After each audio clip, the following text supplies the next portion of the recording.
फातिमा की रानी माँ, प्रभु यीशु की माँ, आसरा तू ही है माँ।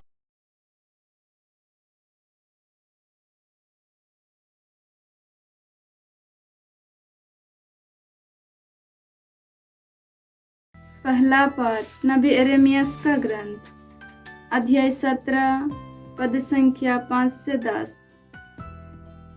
प्रभु यह कहता है, धिक्कार उस मनुष्यों को जो मनुष्यों पर भरोसा रखता है, जो निरे मनुष्यों का आश्रय लेता है और जिसका हृदय प्रभु से विमुख हो जाता है। वह मरुभूमि के पौधे के सदृश है, जो कभी अच्छे दिन नहीं देखता। वह मरुभूमि के उत्तम स्थानों में ननखुरी और निर्जन धरती पर रखता है। धन्य है वह मनुष्य जो प्रभु पर भरोसा रखता है, जो प्रभु का सहारा लेता है। वह जल स्रोत के किनारे लगाए हुए वृक्ष के सदृश है, जिसकी जड़ें पानी के पास फैली हुई है। वह कड़ी धूप से नहीं डरता, उसके पाते हरे भरे बने रहते हैं। सूखे के समय उसे कोई चिंता नहीं होती, क्योंकि उस समय भी वह फलता है। मनुष्यों का हृदय सबसे अधिक कपटी और अविश्वसनीय है, उसकी था कौन ले सकता है। मैं प्रभु मनुष्यों का हृदय और अंतरतम जानता हूँ। मैं हर एक को उसके आचरण और उसके कर्मों का फल देता हूँ। यह प्रभु की वाणी है। ईश्वर को धन्यवाद। भजन अनुवाक्य। धन्य है वह जो प्रभु पर भरोसा रखता है। धन्य है वह जो प्रभु पर भरोसा रखता है। धन्य है वह मनुष्य जो दुष्टों की सलाह नहीं मानता, जो पापियों के मार्ग पर नहीं चलता और अधर्मियों के साथ नहीं बैठता, जो प्रभु का नियम हृदय से चाहता और दिन रात उसका मनन करता है। भजन अनुवाक्य।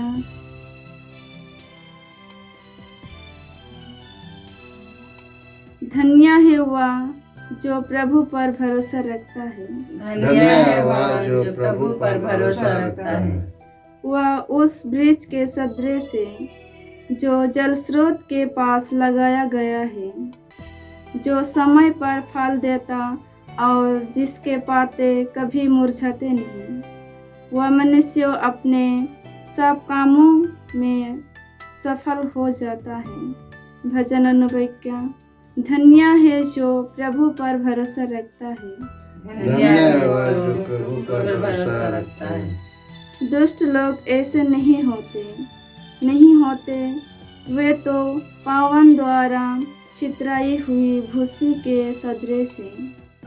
प्रभु धर्मियों के मार्ग की रक्षा करता है, किंतु दुष्टों का मार्ग विनाश की ओर ले जाता है।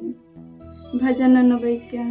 धन्य है वह जो प्रभु पर भरोसा रखता है।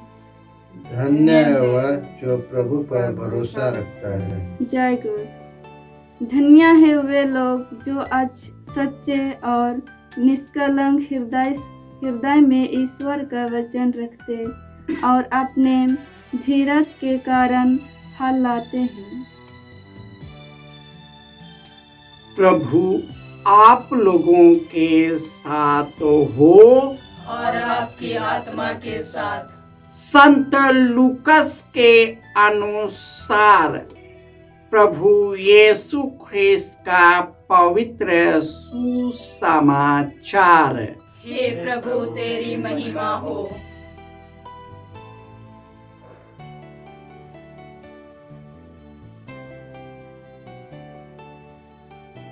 अध्याय 16 पद संख्याएं 19 से 31।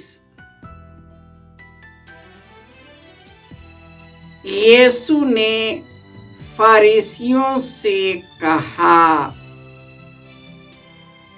एक अमीर था जो बैंगनी वस्त्र और मलमल पहनकर प्रतिदिन दावत उड़ाया करता था।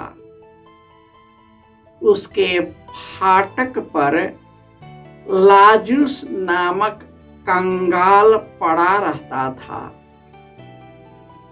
जिसका शरीर फोड़ों से भरा हुआ था।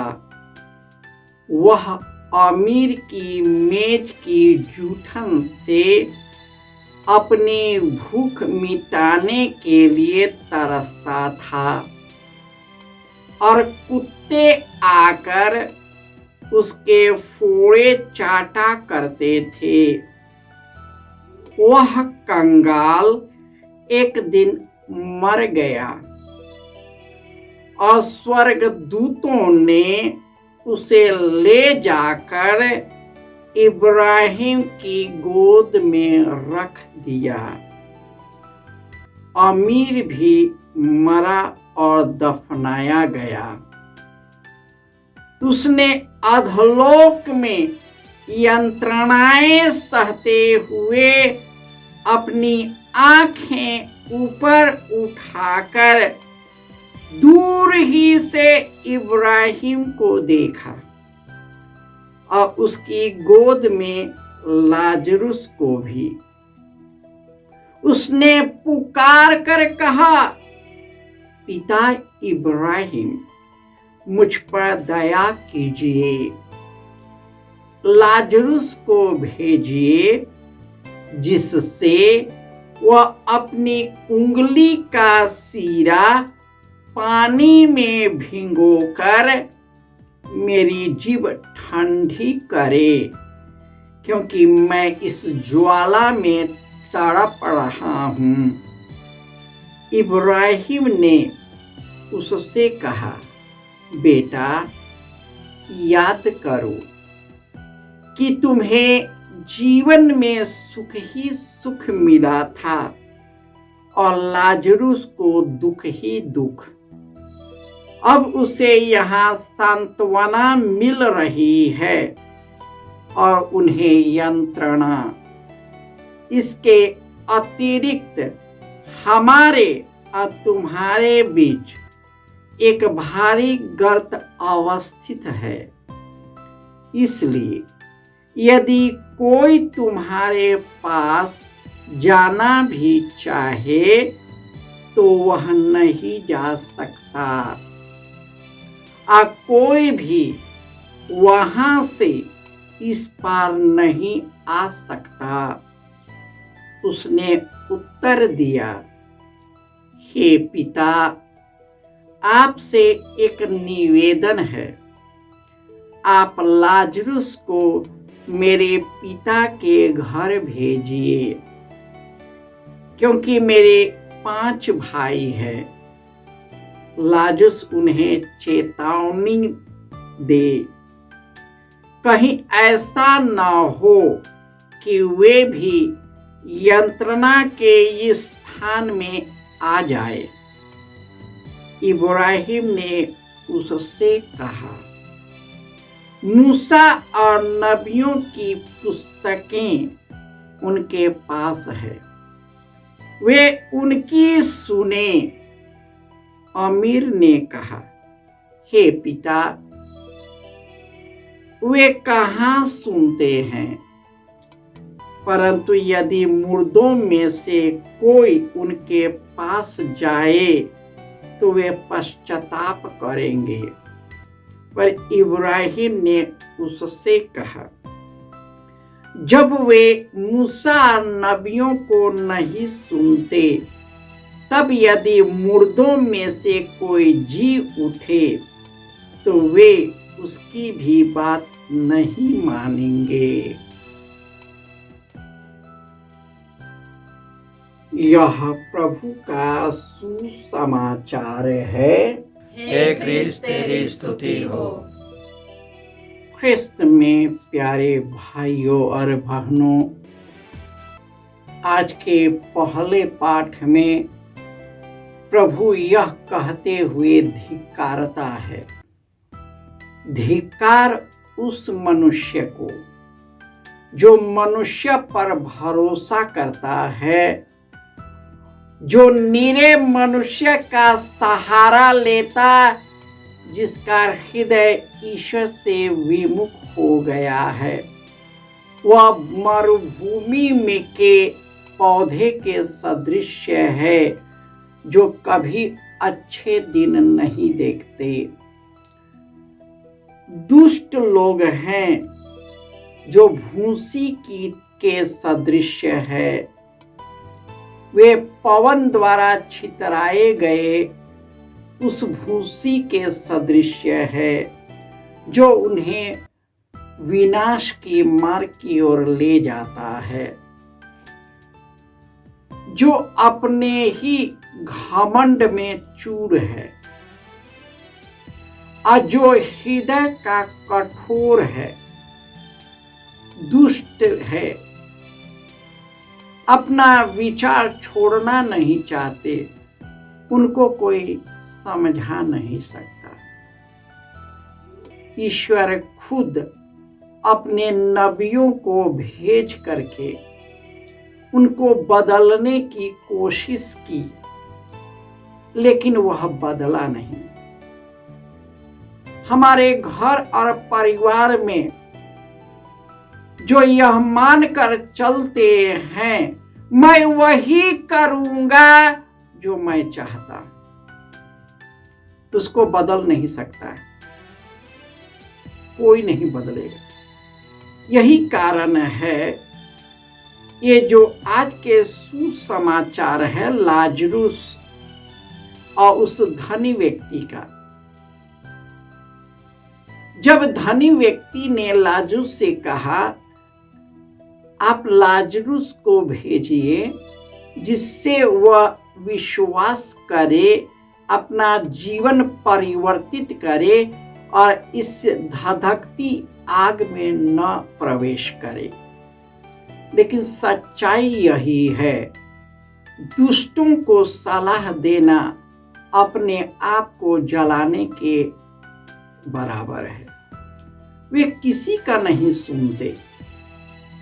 यदि हमारे देश में जो यीशु के विरोधी है और वो हमेशा उसी में रट लगाए रहता है, उनको बदलना कठिन है।